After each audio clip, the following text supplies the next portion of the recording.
ये बेटा करने में तो कर देते, एक्चुअल में अगर देखें तो अभी तो बैच स्टार्ट हुआ महीने भर पहले, महीना 2 महीने पहले, तो कोई ज़्यादा वैसे ज़रूरत नहीं है छुट्टी की। ठीक है, 1-2 दिन की मजबूरी होगी, वो बात अलग है। ठीक है, जल्दी अनाउंसमेंट कर देंगे, मत टेंशन लो। चलो चलो क्लास के बाद बात करना, ठीक है, करते हैं बात। Sir molecular mass and formula unit mass में क्या डिफरेंस है? देखो बेटा, मॉलिक्यूलर मास क्या होता है? किसी मॉलिक्यूल का मास, ठीक है।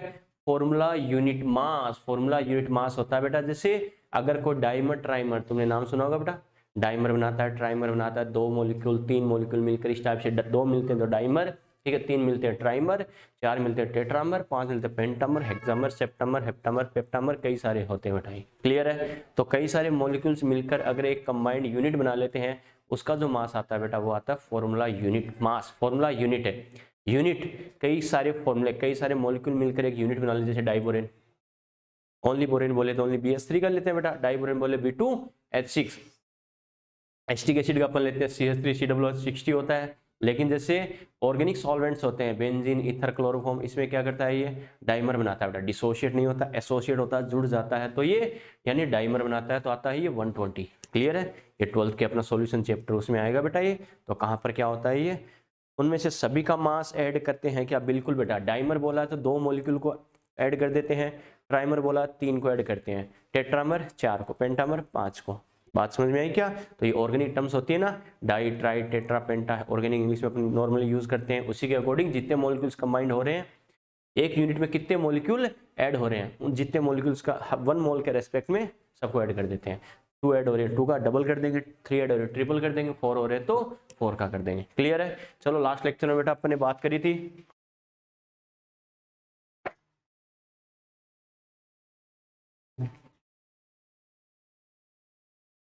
कंबसन इज इक्वल टू ये, तू एक काम कर, घर कल सुबह जाएगी ना, परसों जाएगी ना? कल तो क्लास थोड़ी वहां पे, तो सुबह है क्या? कल शाम को तो यही है। हाँ तो कल शाम को बात करते हैं कुछ। कंबसन इज इक्वल टू ये, कंबसन 20 ml, एल्केन वाला क्वेश्चन किया था। चलो बेटा कुछ क्वेश्चन इस पर और करते हैं, हाइड्रोकार्बन के कंबसन पर, फिर आगे बात करते हैं बेटा। लिखो,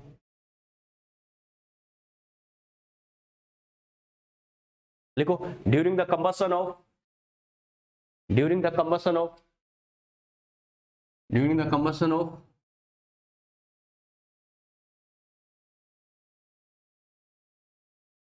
during the combustion of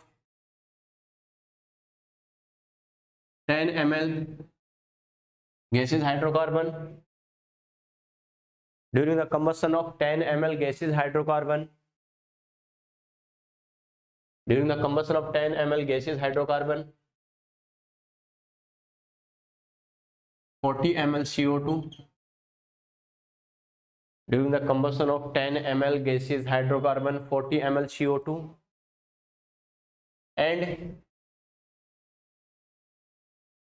50 ml water vapor, 50 ml water vapor, मतलब H2O ब्रैकेट में लिख लेना। नहीं सर ये क्या लॉन्च हो गया? 50 ml water vapor are obtained, are obtained, then calculate, then calculate, calculate the formula of hydrocarbon, calculate the formula of hydrocarbon।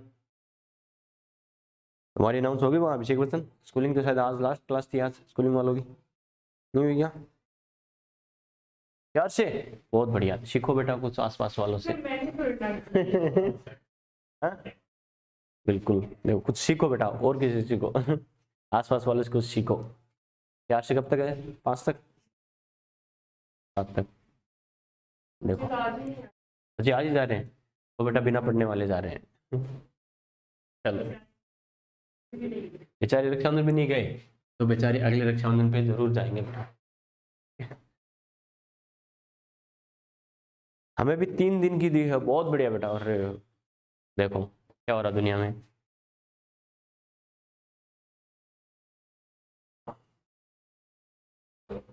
हाँ तो था तो संडे, कोई दिक्कत नहीं, देखते हैं। ये थोड़ी बात स्टाफ की आ गई, स्टाफ को थोड़ा रेस्ट देना पड़ता, वरना मैं तो 2 दिन की करता सच में। मेरे तो टीचिंग फील्ड का ज़्यादातर संडे ही मेरे तो क्लास में गए हैं, कोई दिक्कत नहीं। ईद के दिन भी मैं तो क्लास लेता हूँ मैक्सिमम, कई बार तो ले लेते हैं, इसमें क्या, काम काम है, वर्क इज वर्शिप, काम ही काम आता है, ठीक है। कोई दिक्कत नहीं बेटा, जैसे पॉसिबल होगा आपको बता दिया जाएगा। बचपन में, अरे यार बड़ा रुलाओगे तुम, बचपन का तो याद मिल रहा, पैर पकड़ते तब 1-2 दिन की छुट्टी देते थे, दिवाली पे 1-1 दिन की, वो भी। अब तो सच में, अब तो बहाना ढूंढते हैं। एक्चुअल में गणित क्या होती है बेटा, मैथमेटिक्स, स्कूल जो मतलब प्राइवेट जो बड़ी बड़ी सिस्टम्स है, वो जान उसकी थोड़ी डबल क्यों करते हैं। अब तो कोई वही बात है, रामदेव जी का मेला भरे तो छुट्टी कर देते हैं। हमारे टाइम में तो हमें ईद पे दिवाली पे छुट्टी रो रो के लेनी पड़ती थी 1 दिन की, ऐसे पेट दर्द का नाटक कर करके। एक्चुअली अब तो क्या, कितने स्कूल हॉस्टल चलते हैं, बसें चलती हैं, 1 दिन की छुट्टी करें ना, वो 1 दिन की छुट्टी में 20-30 हज़ार रुपये कमा लेते हो, सच है ये। तो गणित वहाँ लगा लेते हो, आपके 10-15 दिन की छुट्टी में आराम से बढ़िया 5-10 लाख रुपये कमा लेते हैं, बच्चों को पता ही नहीं चलता, कैल्शियम कार्बोनेट लगा दिया। ठीक है, पहले सच बात है ये, पहले छुट्टियाँ नहीं होती थी, बहुत कम। दिवाली की ठीक है, दिवाली की 4-5 दिन की देते थे, उसमें भी वही बात, काम इतने देते थे, ऐसे सोचते छुट्टी दी क्यों। सच है ये, मैं तो काम भी नहीं करता था, जिस दिन कल छुट्टी खत्म होगी, मेरे छोटे वाले अंकल उनको उठाता था, रात को लेट तक काम करवाता था उनसे, सुबह जल्दी 4 बजे उठाता था।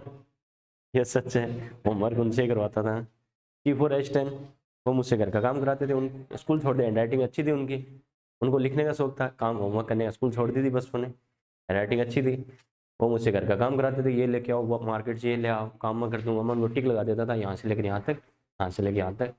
एक मैडम थी, दमयंती मैडम, आकिब घर पे करके लाता, हैंडराइटिंग अच्छी कैसे आती है तेरी इतनी ज़्यादा, मैम आराम से करता हूँ ना। आदमी को थोड़ा सा वैसे होना चाहिए, इंटरनली एक्सपर्ट होना चाहिए। पहले 15 दिन की देते थे, कुछ नहीं देते थे बेटा, वो खाली बोलने में होती है। हाँ बकवास है, मैं तो घर पे फोन करता हूँ, वही बात है, जो चाचा के 3 अंकल है, उनके बच्चे सब मिला के 10-15 आइटम है। तो रोज उनकी छुट्टी रहती है, किसी न किसी बहाने है, प्राइवेट स्कूल में रोज हफ्ते में 1 आधी छुट्टी रहती है, आज ये हो गया, आज ये मेला है, आज ये है वो, हाँ जो भी है पता नहीं। हमारे पेरेंट्स बोलते थे, हमारे पेरेंट्स बोलते थे, अपने पेरेंट्स तो आदि स्कूल ही नहीं जाते थे। ठीक है, हमारे पेरेंट्स तुम्हारे पेरेंट्स, वो बात अलग है, ऐसा कुछ नहीं बेटा। चलो आंसर क्या आएगा,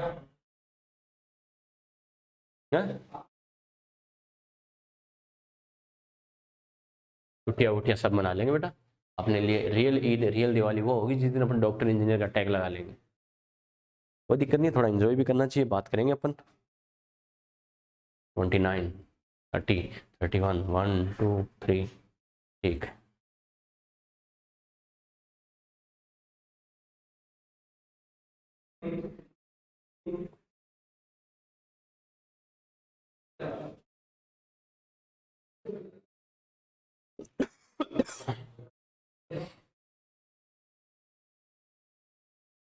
ठीक है बिल्कुल, प्रिंस शायद नहीं, श्योर श्योर। और किसी का आंसर,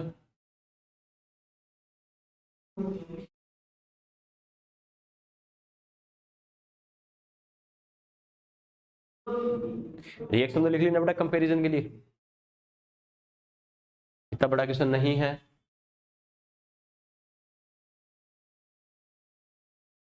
चलो अपना मैच करना बेटा, देखो आपने कैसे किया, क्या करना, समझना इस चीज को, देखो कैसे करना।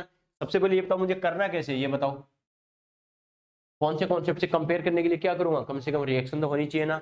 अगर हमें कोई हाइड्रोकार्बन का नाम दे देता, मेथेन, एथेन, ब्यूटेन, प्रोपेन, जो भी है बेटा, अगर हाइड्रोकार्बन का नाम देता तो हम उसकी रिएक्शन डायरेक्टली लिख लेते, नहीं लिख लेते, अरे बैलेंसिंग वाले रूल से लिख लेते बेटा। लेकिन हमें हाइड्रोकार्बन कंपाउंड का नाम तो दे ही नहीं रखा, नाम फॉर्मूला नहीं दे रखा, तो अपनी तरफ से क्या करेंगे, वो अपनी हाइपोथेटिकल रिएक्शन लिखेंगे बेटा। तो कौन सी लिखेंगे, एन लिखेंगे, XY वाला मेथड अप्लाई करेंगे, क्यों बच्चों, बिल्कुल बेटा, खाली हाइड्रोकार्बन बोला है, वो एल्केन है, एल्कीन है, एल्काइन है, श्योर है क्या, नहीं बच्चों, तो एक्स वाई वाले मेथड से करेंगे। क्लियर है? ये होता है सबसे पहले क्वेश्चन को फिल करने का तरीका कि मुझे ये दे रखा तो मुझे ये करना है। क्लियर? अब एक बार में आंसर आ जाएगा। तो सबसे पहले स्टार्ट करेंगे बेटा, तो देखो CXHY हमें पता है ऐसा कोई हमारा हाइड्रोकार्बन है। इसकी बात करें बच्चों, देखो इसके लिए कितनी ऑक्सीजन चाहिए, X + Y/4 O2 गैस, और हमें पता है इससे क्या बनता है बच्चों, X CO2 गैस बनती है, साथ में क्या बनता है Y/2 H2O बनता है बच्चों, वाटर वेपर बोला है, यानी ये यहाँ पर गैसेस फॉर्म में है। क्लियर है बेटा? ठीक है, अब जैसे बोला वैसे करते जाओ। ये कितना बोला है 10 ml, ये कितना बोल रहा है 40 ml, और वाटर वेपर बोल रहा है बच्चों हमें 50 ml। क्लियर है? कंपैरिजन का एक तरीका दिमाग में आया होगा बच्चों, क्या हमें क्या करना है, गिवन मोल या वॉल्यूम अपॉन स्टोइकोमेट्रिक कोफिशिएंट, इससे कंपेयर कर सकते नहीं कर सकते? कर सकते हैं बेटा। तो अपन क्या करेंगे, given volume upon stoichiometric coefficient, इसके लिए हाइड्रोकार्बन के लिए इक्वल टू क्या कह सकते हैं, given volume upon stoichiometric coefficient O2 के लिए equal to given volume upon stoichiometric coefficient किसके लिए, CO2 के लिए, इक्वल टू यही वैल्यूज किसके लिए बच्चों, H2O के लिए। यस और नो? सभी को, जिसको हमें दो को कंपेयर करना, कर सकते नहीं कर सकते? एक तो बच्चों इसको फिक्स कर लेना। बच्चा कहेगा सर क्यों? क्योंकि हाइड्रोकार्बन का कोफिशिएंट नॉर्मली क्या होगा, एक ही होगा मैक्सिमम केसेस में, तो रेशियो इजी हो जाएगा बच्चों। क्लियर है? कैसे? सबसे पहले मैं क्या करूं, given volume upon stoichiometric coefficient, ये मैंने किसका ले लिया, हाइड्रोकार्बन का ले लिया। यस और नो? गिवन वॉल्यूम कितना है बेटा 10, कोफिशिएंट कितना है 1। क्लियर है? अब मुझे पता है इसको मैं कंपेयर करूंगा तो x की वैल्यू आ सकती है नहीं आ सकती? आ सकती है बच्चों। तो क्या करेंगे, given volume 40 upon stoichiometric coefficient x, ये किसका हो गया, CO2 का हो गया बच्चों। क्लियर है? यहां से अगर मैं कंपेयर करूं बेटा, तो देखो 0 से 0 गया, x इक्वल टू कितना आ गया 4, काम खत्म। क्लियर है बेटा? अब ये बताओ y कैलकुलेट करने के लिए मैं किसको किससे कंपेयर कर सकता हूं? वैसे तो इसको इससे भी कर सकते हो, लेकिन वापस x की वैल्यू पुट करोगे तो टाइम पास की जरूरत है क्या? ये सीधा बेटा किसको किसी से भी कर सकते हैं नहीं कर सकते?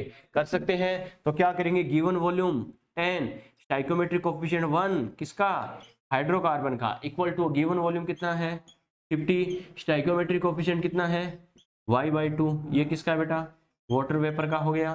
बात समझ में आ रही है बच्चों? क्लियर है? इससे करें बेटा 0 से 0 गया, और हमें पता है 1/1 इक्वल टू, ये 2 ऊपर जाएगा नहीं जाएगा, 5 × 2 अपॉन क्या हो गया y। क्लियर है? यहां से हमें पता है बच्चों y हमारे पास कितना आ गया रे, y इक्वल टू 10 आया नहीं आया, आ गया बेटा। तो बस अपना हाइड्रोकार्बन क्या था, अपने लिया था CXHY इक्वल टू x कितना आ गया 4, और y कितना आ गया। क्लियर है?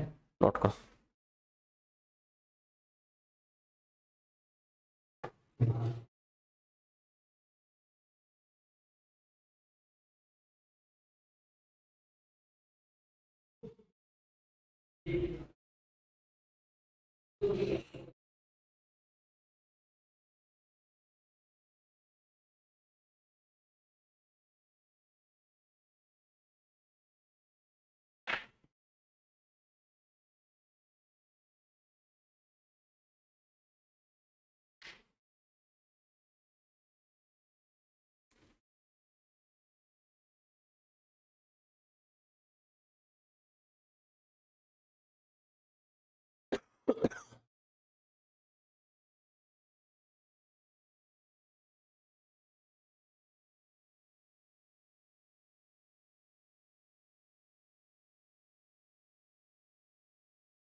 हाँ, एक चीज़ और ध्यान रखना, खाली बैठने की नौबत ही नहीं आएगी।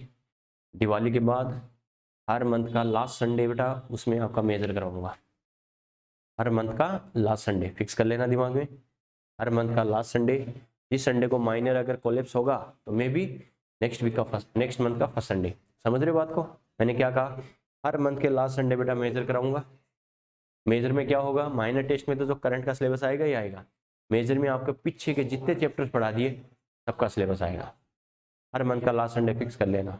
और नवंबर, दिसंबर, जनवरी, फरवरी, मार्च, जब तक अपना सिलेबस कंप्लीट होगा 5 मेजर हो जाएंगे, तो माइनर के साथ साथ तो करंट चैप्टर रिवाइज होंगे और पीछे के चैप्टर्स भी रिवाइज होना जरूरी है। 5 बार आपका कंप्लीट सिलेबस होता जाएगा।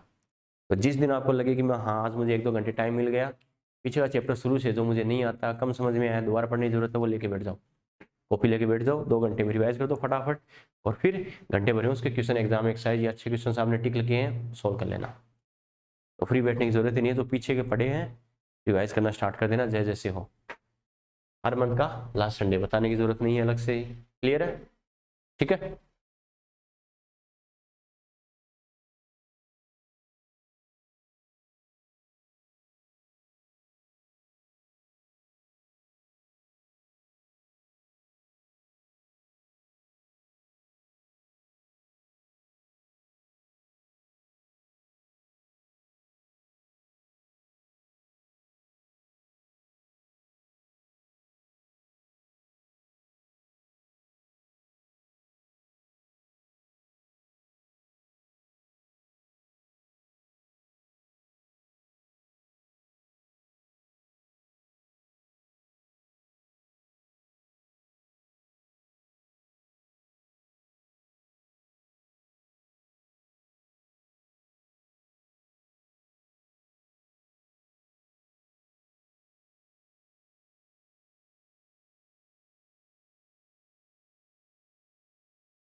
चलिए,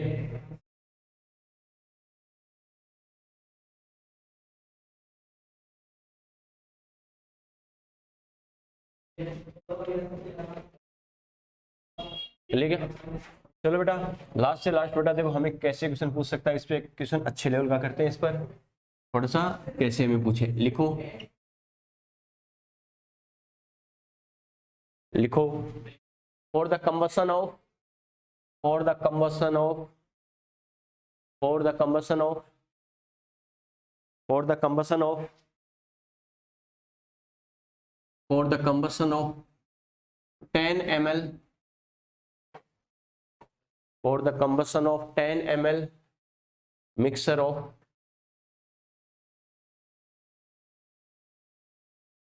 methane and propane, for the combustion of 10 ml mixture of methane and propane,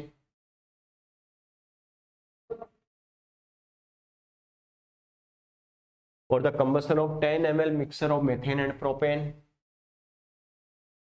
41 ml O2 is required,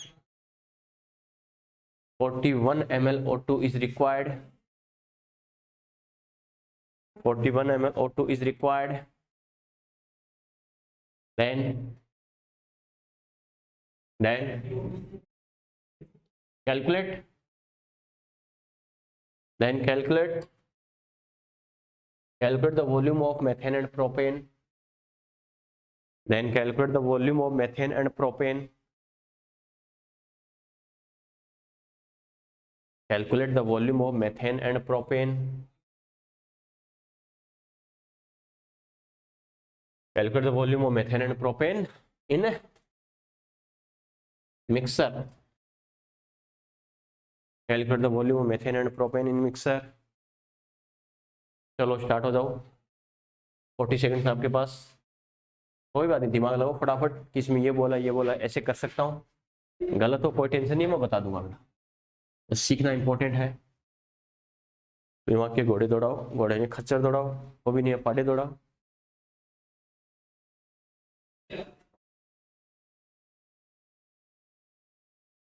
क्या दौड़ा रही हो अंशु? खच्चर या पाड़े? पाड़े, पाड़े दौड़ा रही हो तुमने, हाँ क्यों करी?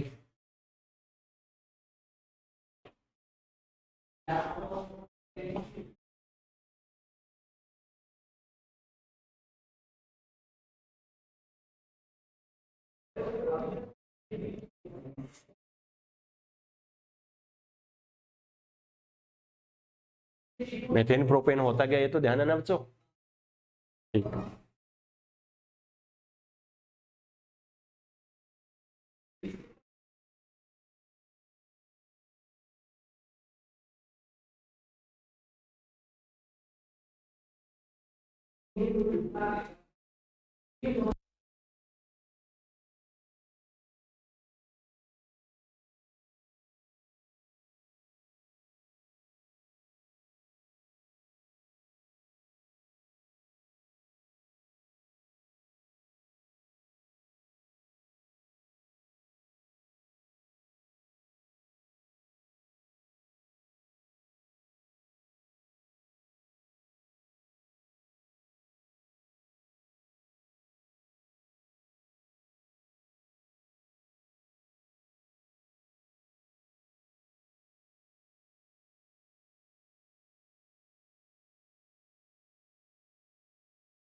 प्रिंस अभी आया आंसर?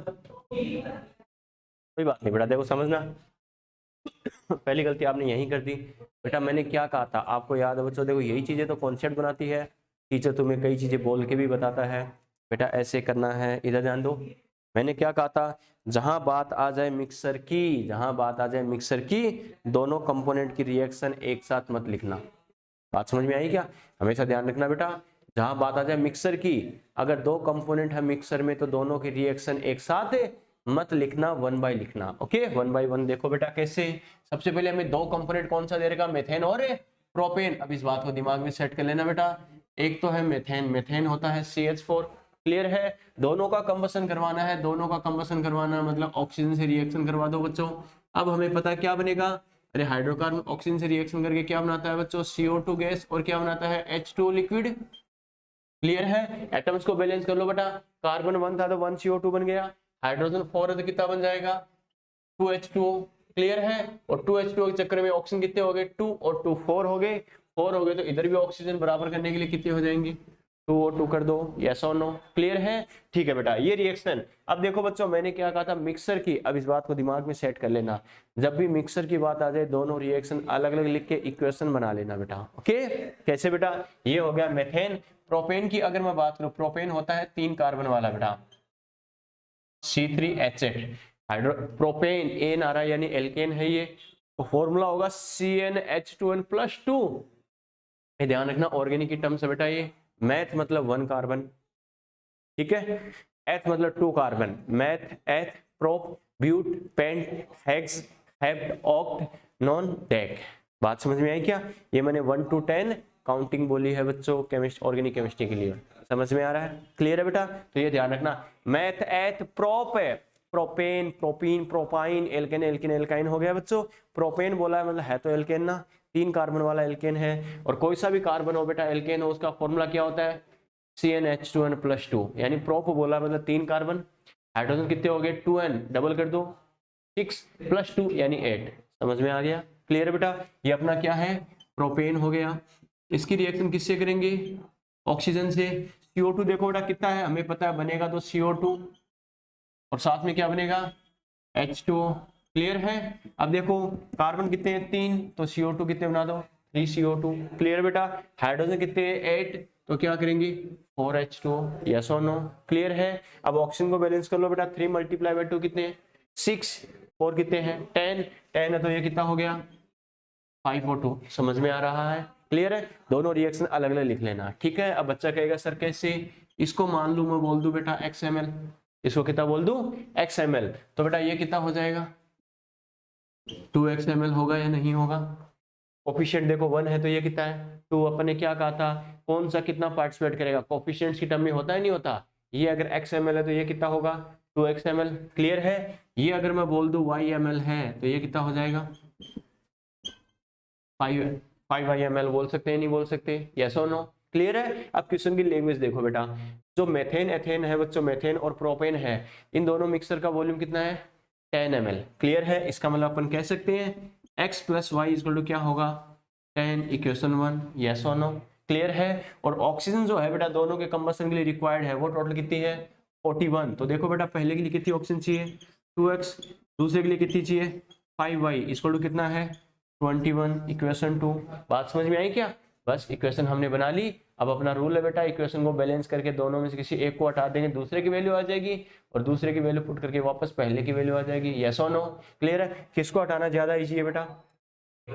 देखो बेटा 41 है क्या? ठीक है 41 बोला है तो कोई दिक्कत नहीं है बेटा, ये लो आपका 41। बच्चों देखो x को हटा सकते नहीं हटा सकते? हटा सकते हैं बेटा यहाँ से। तो देखो x से हमें पता है इक्वेशन 1 है, इक्वेशन 1 × 2 करेंगे या नहीं करेंगे? करेंगे, ताकि x इजीली हट जाएगा। क्लियर है? तो देखो इक्वेशन 1 अपनी क्या थी? x + y = 10 था। x + y = 10 है, इसको किससे मल्टीप्लाई कर दूं? 2 से। तो ये क्या हो जाएगा? 2x + 2y = कितना हो गया? 20 इक्वेशन 3 हो गया। बात समझ में आ गई बेटा? क्लियर है? बस अब क्या करेंगे? देखो 2x इक्वल हो गया नहीं हो गया? इक्वल रिमूव कर सकते हैं तो क्या करेंगे? इक्वेशन 2 - 3, 2 - 3 करते देखो सब्ट्रैक्ट कर देंगे तो 2x से 2x कैंसिल आउट होगा नहीं होगा? होगा बेटा। तो देखो 2x + 5y इक्वल टू 41 और ये कितना है 2x plus 2y equal to कितना है बच्चों 20। क्लियर है। माइनस करेंगे तो हमें पता है अपॉन वाले वैल्यू साइन चेंज होंगे नहीं होंगे, होंगे बेटा। 2x से 2x गया, प्लस का 5y माइनस का 2y कितना बच गया 3y इक्वल ये कितना बच गया 21। क्लियर है। तो y इक्वल टू अपने पास कितना आ गया बेटा 21/3 मतलब कितना आ गया 7। क्लियर है। y की वैल्यू जो इजी लगे बेटा उसमें वैल्यू पुट करके क्या करेंगे, x की वैल्यू आ सकती नहीं आ सकती, आ सकती बेटा। तो क्या लिखेंगे फ्रॉम इक्वेशन 1, इक्वेशन 1 से बात करें। इक्वेशन 1 में क्या लिखा x प्लस वाई की जगह क्या लिख दूं 7 इक्वल टू कितना हो जाएगा 10। तो x इक्वल टू कितना आ जाएगा 10 - 7 मतलब कितना आ गया 3। समझ में आ गया यस और नो। तो देखो बेटा दोनों का वॉल्यूम मेथेन जो है, मेथेन को आपने क्या बोला था x ml, x की वैल्यू कितनी आ रही है बच्चों यहाँ पर 3 ml। यस और नो। प्रोपेन है C3H8, इसको आपने क्या बोला था y ml, y की वैल्यू कितनी आ रही है 7 ml। समझ में आ गया यस और नो। क्लियर है। नोट करो बेटा।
कर लिया बेटा।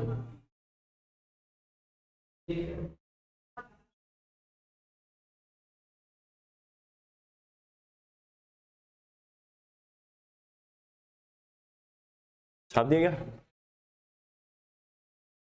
चलो उदाहरण दे।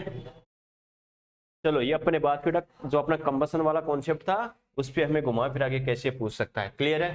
तो बेटा देखो कंबसन वाले कॉन्सेप्ट में मैंने तीनों टाइप के क्वेश्चन करवाए हैं।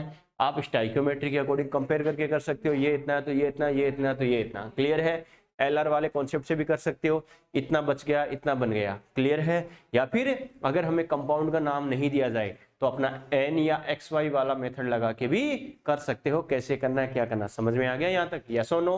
तो ये मैंने कंप्लीट करवाया। अब जो तीसरा अपना असाइनमेंट है बेटा उसमें स्टाइकियोमेट्री, एलआर और हाइड्रोकार्बन कंबशन, तीनों क्वेश्चंस दे रखे हैं बच्चों। क्लियर है? अब तीसरी एक्सरसाइज कंप्लीट कर लेना बेटा, यहां तक का काम कंप्लीट है अपना।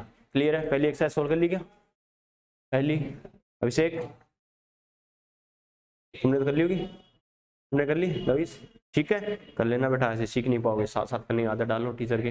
ठीक है, सर ने बोल दिया करना तो करना, चाहे मुझे कैसे टाइम निकालना पड़ेगा। ठीक है, तो कल कंप्लीट पहली कर लेना और हो सके तो थर्ड वाली भी कर लेना बच्चों। समझ में आ गया? क्लियर है? चलो बेटा आगे बढ़ते हैं जिंदगी में। फोर्थ जो अपनी एक्सरसाइज है इक्विवेलेंट कॉन्सेप्ट वाली, ओके, उस पर चलो हेडिंग लिखो, equivalent, equivalent weight, equivalent weight और इक्विवेलेंट मास।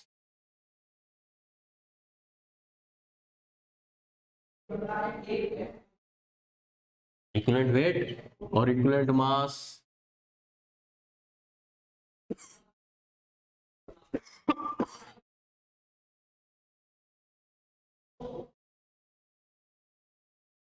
इक्विवेलेंट वेट और इक्विवेलेंट मास।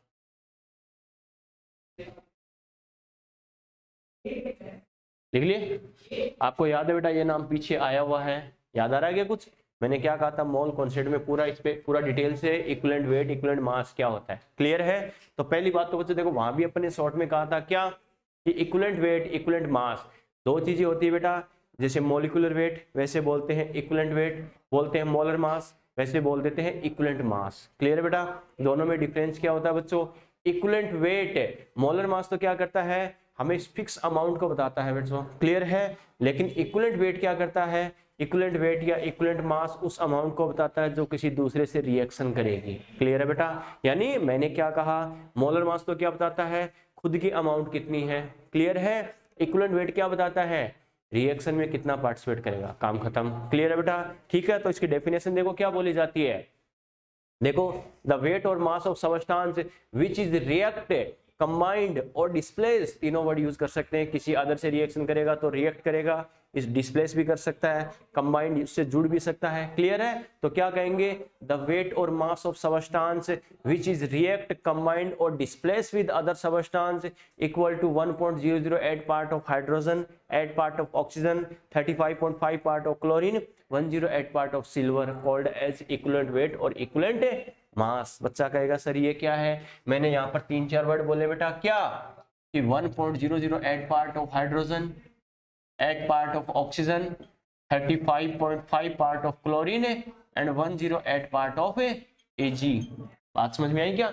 मैंने ये 4 एग्जांपल यहाँ पर लिखे हैं बच्चों। एक्चुअल में क्या होता है, इनका इक्विवेलेंट मास क्या होता है, हर कंडीशन में फिक्स होता है, कैसी भी रिएक्शन हो, कैसा भी केस हो, इन चारों का इक्विवेलेंट वेट हमेशा क्या आएगा, यही आएगा बच्चों। क्लियर है? तो इनके रेस्पेक्ट में फिक्स करके ही इनको डिफाइन किया गया है, इसकी डेफिनेशन दी गई है बच्चों। समझ में आ गया? क्लियर है? तो देखो जो मैंने लैंग्वेज बोली थी इसको सिंपल वे में कैसे कर सकते हैं, इक्विवेलेंट वेट या इक्विवेलेंट मास किसी सबस्टांस की वो अमाउंट है जो किसी अदर सबस्टांस से 1 पार्ट हाइड्रोजन के, 8 पार्ट ऑक्सीजन के, 35.5 पार्ट क्लोरीन के या 108 पार्ट सिल्वर के बराबर रिएक्शन करती है, कंबाइंड होती है या डिस्प्लेस करती है। समझ में आ गया? सीधी सी बात है, ये मतलब इनका जो जितना होता है इनके इक्वल पार्ट के अगर किसी अदर सबस्टांस से रिएक्शन करती है, जो रिएक्शन में पार्टिसिपेट करेगी, सबस्टांस का वही अमाउंट वही मास क्या बोला जाएगा, इक्विवेलेंट मास या इक्विवेलेंट वेट बोला जाएगा। क्लियर है? ठीक है बेटा?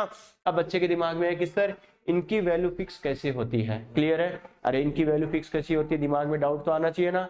देखो बेटा कैसे क्या होता है, कैसे होता है, ध्यान रखना, कैसा भी केस हो, कुछ भी हो, चारों का इक्विवेलेंट वेट हमेशा फिक्स होगा बेटा। इसका सिंबल होता है कैपिटल ई। जहां भी हाइड्रोजन देखो 1 कर देना देखते ही बच्चों, चाहे फ्री स्टेट में चाहे कंबाइंड में हो। ऑक्सीजन देखते ही 8 कर देना, चाहे फ्री हो चाहे कंबाइंड हो। क्लोरीन देखते ही 35.5 कर देना, एजी देखते ही 108 कर देना बच्चों। ओके, बच्चा कहेगा सर कैसे, तो देखो इसका मॉलिक्यूलर वेट से डिफरेंस क्या है बच्चों, इक्विवेलेंट वेट क्या होता है, mw/x, ये फॉर्मूला पीछे आया हुआ है बच्चों, ध्यान है ना। इक्विवेलेंट वेट क्या होता है, mw/x, ये आपको पता ही है, ये आपका इक्विवेलेंट वेट है। इक्विवेलेंट वेट ये आपका क्या है, मोलर मास, मोलर मास, और x क्या है बच्चों, ये आपका वैलेंसी फैक्टर, वैलेंसी फैक्टर या फिर इसे क्या कहते हैं, नंबर ऑफ एक्सचेंज इलेक्ट्रॉन, कितने इलेक्ट्रॉन का एक्सचेंज हुआ उसका नंबर क्या बोला जाता है बच्चों, एक्स बोला जाता है। क्लियर है। अब देखो बच्चों 4 एग्जांपल जो मैंने लिखे हैं इनका इक्विवेलेंट वेट कैलकुलेट करके मैं बता रहा हूं, ये फिक्स कैसे आएगा बच्चे को आइडिया होना चाहिए। लेकिन ध्यान रखना बेटा, आपको नॉर्मली क्या होगा, मोलर मास तो हमने पीछे बहुत डिटेल से पढ़ा है, मोलर मास किसका क्या होता है ये तो ऑलमोस्ट फिक्स है सभी का, यस और नो, ध्यान है ना, सभी का फिक्स है, वो तो हमें पता ही होता फिक्स डाटा है।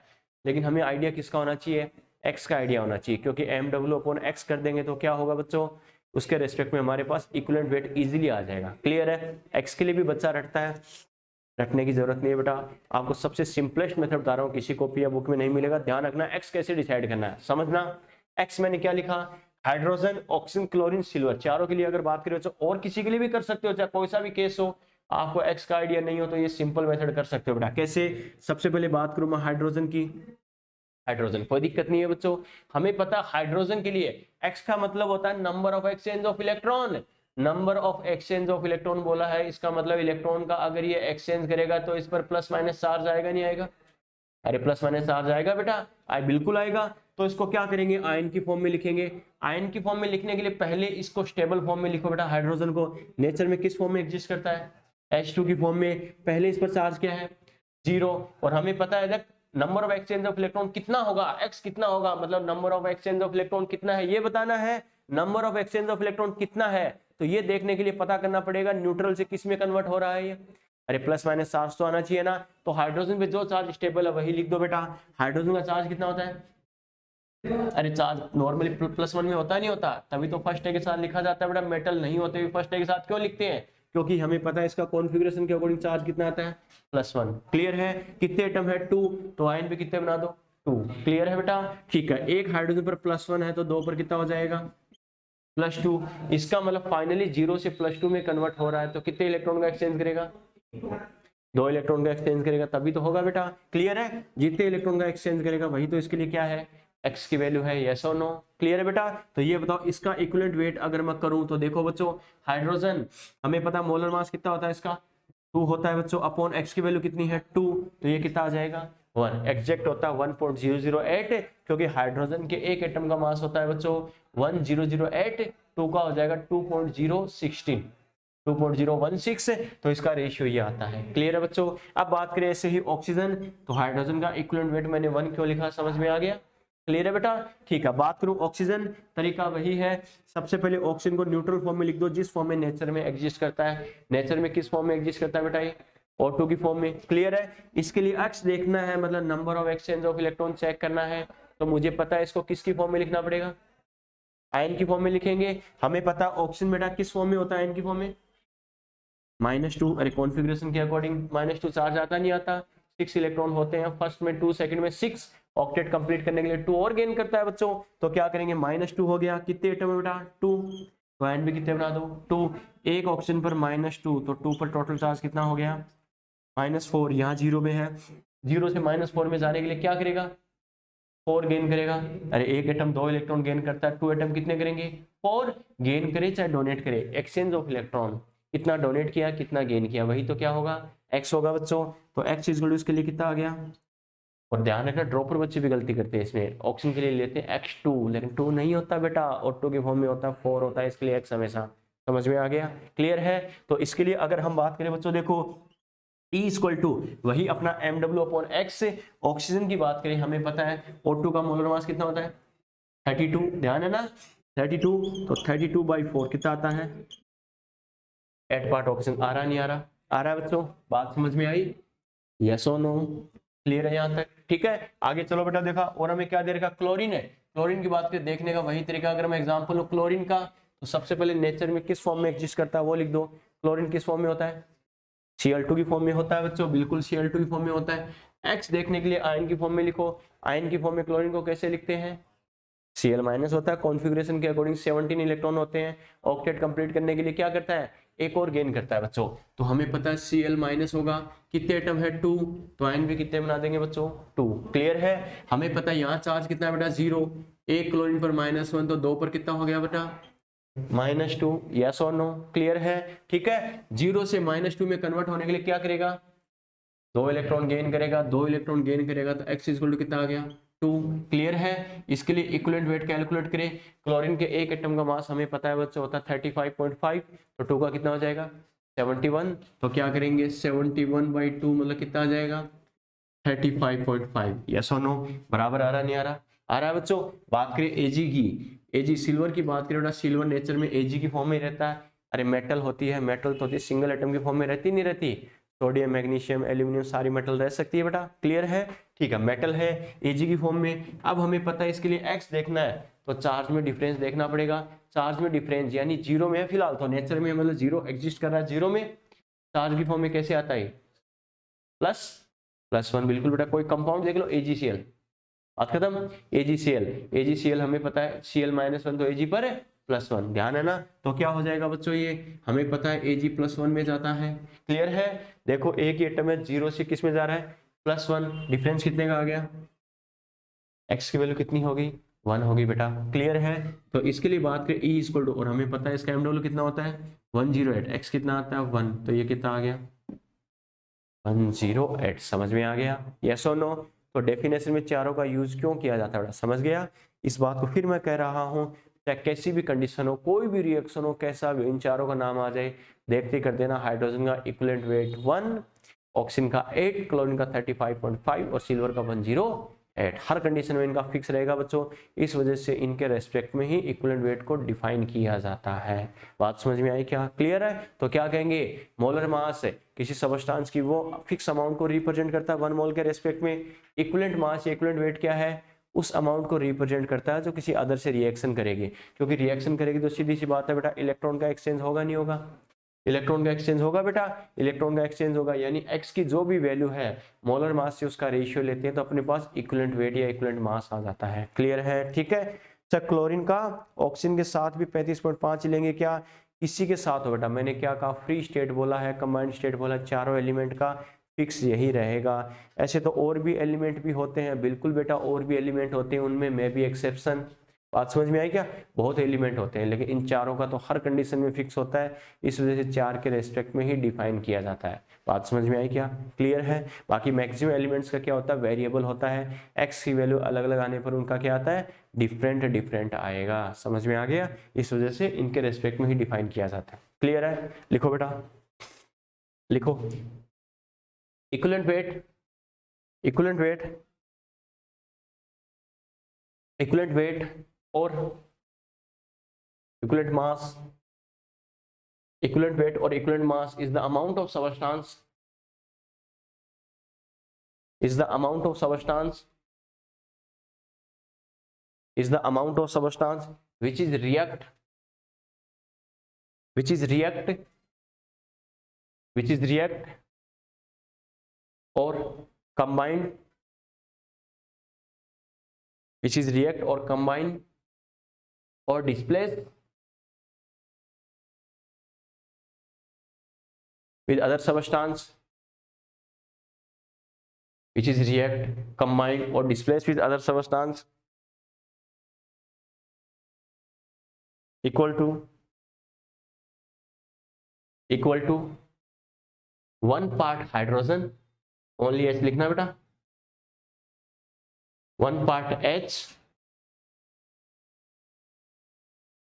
लिख लिए 1 part of H, 8 part of O, 8 part of O,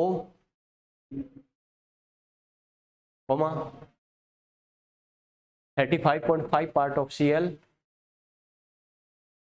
35.5 part of Cl,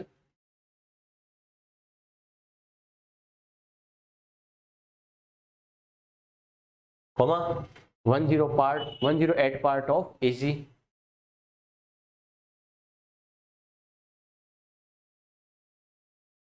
ठीक है, चलो स्टेटमेंट को रिपीट कर रहा हूं, मैच करना और इसको कंप्लीट करना।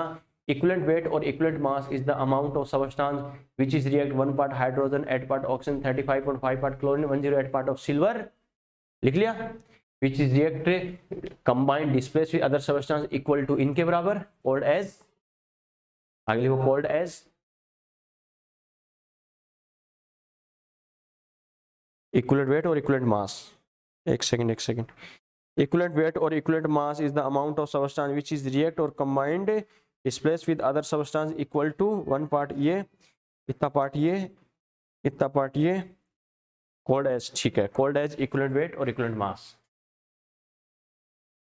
called as, फिर से बोलो, equivalent weight or equivalent mass is the amount of substance which is react or combined or displaced with other substance equal to 1 part hydrogen, 8 part oxygen, 35.5 part Cl chlorine और 108 part Ag।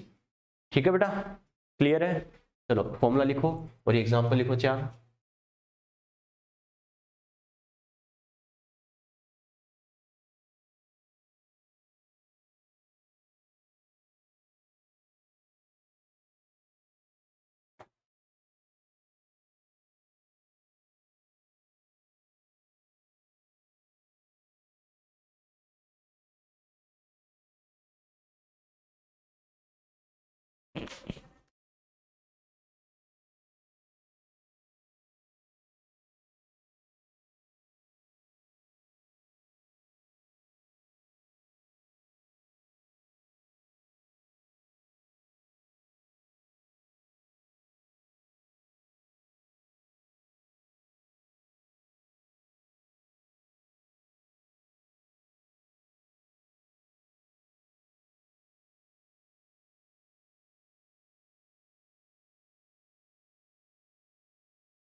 चलिए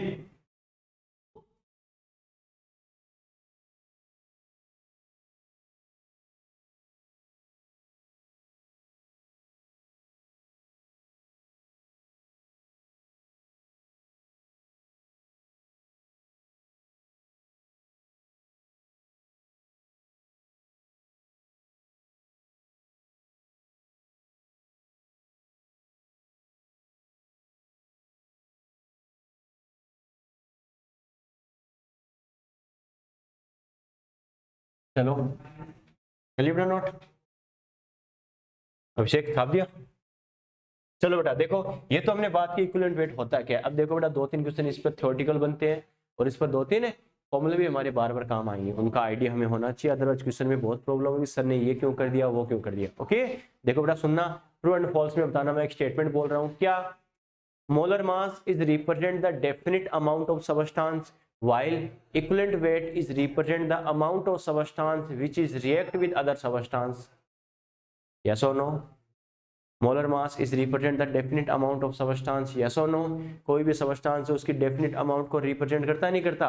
1 मोल का इतना है तो इतना है, काम खत्म। लेकिन इक्विवेलेंट वेट क्या करता है, उस अमाउंट को रिप्रेजेंट करता है जो किसी अदर से रिएक्शन करेगी। क्लियर है? लिखो बेटा, molar mass, molar mass, molar mass is represent, molar mass is represent, molar mass is represent, molar mass is represent the definite amount of a species, molar mass is represent the definite amount of a species molar mass is represent the definite amount of a species, while equivalent weight is represent the amount of species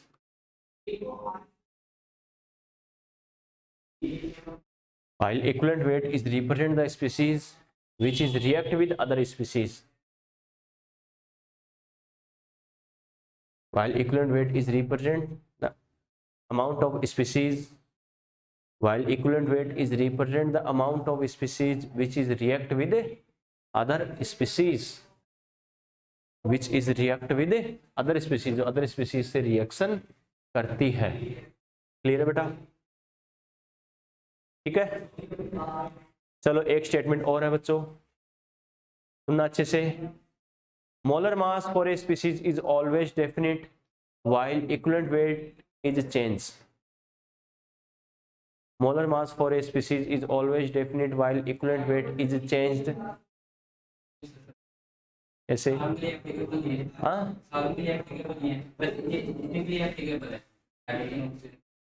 नहीं, normally change हो सकता है क्या? अपन ये करें जैसे मान लो maximum elements के लिए, जैसे ये 3-4 एक्सेप्शन है, बाकी नॉर्मली अगर generally molar mass of a species is definite fix होता है, by equivalent weight is changed. Equivalent weight में चेंज हो सकता है, नहीं हो सकता? कैसे? एक्स की वैल्यू में चेंज होने के साथ साथ होता है. बिल्कुल बेटा होता है. कैसे? अरे सिंपल सा एग्जांपल, एक बात देखो बेटा, हमें पता है जैसे Fe की मैं बात करूं, Fe हमें पता है 0 में है, और किसी कंडीशन में कई रिएक्शन में हमें पता है Fe+2 में आता नहीं आता. अरे आयरन हमें पता है फेरस में होता नहीं होता? होता है बेटा. एक्स की वैल्यू कितनी हो गई? 2. क्लियर है? इसका इक्विवेलेंट वेट हम देखें mw/x. mw तो फिक्स है, इसका कितना होता है 56/2, कितना आएगा 28. क्लियर है बेटा? और वही अगर अपन बात करें, कोई केस ऐसा आता है जिसमें Fe+2 से 0 से किस में आ रहा है? +3 में आ रहा है. एक्स की वैल्यू कितनी हो जाएगी? 3. तो E की बात करें बच्चों, E की बात करें तो वही बात है, मोलर मास तो फिक्स रहेगा. Fe का 56 है तो 56 है, अब एक्स कितना हो गया? 3, तो आ गया 18.33. यस और नो? क्लियर है बेटा? ठीक है, 18.66 आ गया ना? ठीक है, चलो बेटा, तो इसके रेस्पेक्ट में बात करें तो कैसे करना, क्या समझ में आ गया? 18.66. तो जो भी बेटा देखो अपन क्या कहेंगे, मोलर मास तो क्या होगा? फिक्स होगा, लेकिन equivalent mass is change with change in value of valency factor x. समझ में आ गया? क्लियर है? लिखो बेटा, नेक्स्ट स्टेटमेंट लिखो. For a species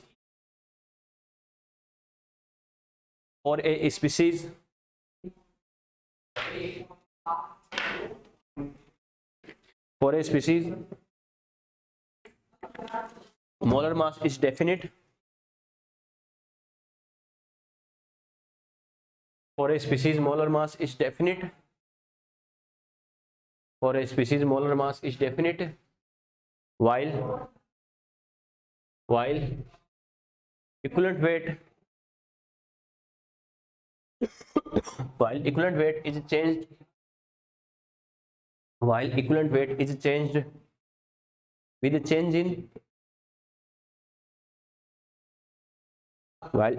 is changed with the change in valency factor of a species.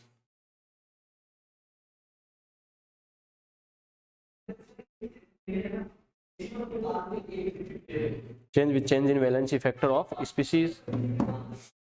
चलिए, फॉर एग्जाम्पल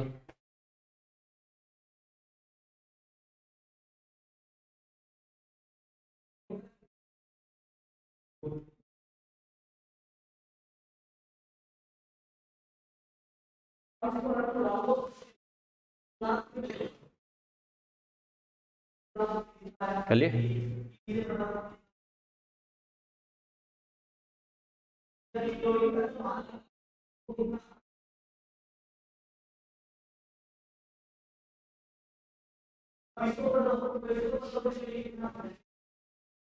चलिए बेटा,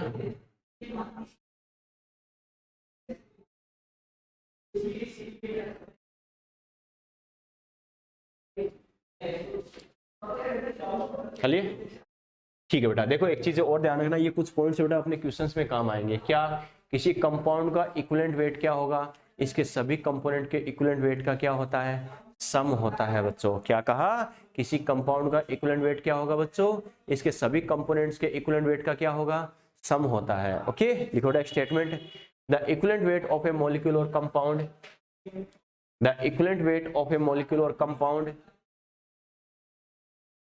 the equivalent weight of a molecule or compound, the equivalent weight of a molecule or compound,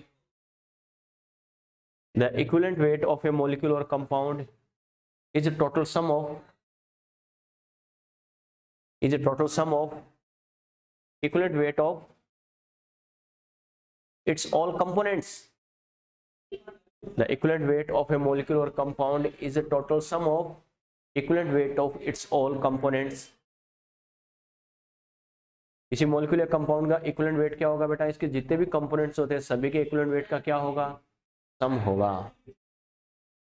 लिख लिए, बच्चा कहेगा sir कैसे, तो for example बेटा देखो समझना, जैसे अपने ये लिखा कोई कंपाउंड है बेटा ए बी, ठीक है, इसके टुकड़े टुकड़े कर दो बच्चों, देखो बच्चा हाँ सर कर दो जल्दी करो, a प्लस बी माइनस, ये लो बच्चों कर दिया, क्लियर है। कोई हमने कंपाउंड लिया बेटा, जैसे इसके कंपोनेंट क्या है, सीधी सी बात है, कंपोनेंट का मतलब वो कंपाउंड कौन कौन से एटम या आयन से मिलकर बना है, क्लियर है। ये एक एक पॉइंट क्वेश्चन में काम आएगा बेटा, ध्यान रखना। इसका मैं कैसे लिख सकता हूँ, ऐसे लिख सकते हैं। तो क्या कहा अपने, किसी मॉलिक्यूल या कंपाउंड का इक्विवेलेंट वेट, यानी ए बी का इक्विवेलेंट वेट क्या होगा, ए का प्लस क्या होगा बी का इक्विवेलेंट वेट, इन दोनों का क्या होगा, सम होगा, क्लियर है। बच्चा कहेगा सर कैसे, तो बेटा फॉर एग्जांपल जैसे अपन लिखते हैं बेटा NaCl, NaCl अपन लिखते हैं तो हमें पता है ये ब्रेक होके क्या बनाएगा, Na plus Cl minus, clear है बच्चों। ठीक है, इसके लिए अगर अपन बात करें बच्चों, देखो इसका अगर इक्विवेलेंट वेट मैं कैलकुलेट करूं, इसका इक्विवेलेंट वेट कैलकुलेट करूं तो कैसे करेंगे, MW/X, पूरे का मोलर मास कितना होता है बेटा, अरे सोडियम का 23, इसका कितना होता है 35.5 अपॉन x कितना करूंगा, अरे 1 आएगा, एक प्लस एक माइनस, ये प्लस है ये माइनस है, टोटल पॉजिटिव या टोटल है नेगेटिव। सॉल्ट का कैसे देखते हैं, number of exchange of electron ऐसे तो होता है, सोडियम Na प्लस बनाएगा, क्लोरीन Cl माइनस बनाएगा, ये डोनेट कर रहा है ये गेन कर रहा है, एक्सचेंज तो 1 का ही हो रहा है ना, तो ये कितना हो जाएगा बेटा, फाइनली अपने पास कितना आएगा 58.5 आएगा, यस और नो। ठीक है, अब देखो बेटा इसका कैसे करना है, इसका कैलकुलेट करोगे 23/1 कितना आ गया 23, यस और नो। क्लोरीन का कैलकुलेट करके देखोगे E इक्वल टू कितना आएगा, हमें पता अकेला एटम है तो 35.5 लेना है मास, x की वैल्यू कितनी 1, -1 चार्ज आ रहा है बेटा, कितना आ जाएगा 35.5, इन दोनों का सम करके देखो 23 35.5 कितना आएगा 58.5। समझ में आ रहा है मैं क्या कर रहा हूँ, क्लियर है बेटा। किसी मॉलिक्यूल या कंपाउंड का इक्विवेलेंट वेट क्या होगा, इसके सभी कंपोनेंट के इक्विवेलेंट वेट का क्या होता है, सम होता है। जितने इसके कैटायन एनायन आप इंडिविजुअली भी बता सकते हो, इसका इतना, इन दोनों का सम कर दोगे वो पूरे मॉलिक्यूल या कंपाउंड का इक्विवेलेंट वेट होगा। समझ में आ गया, क्लियर है। लिखो बेटा, नोट करो।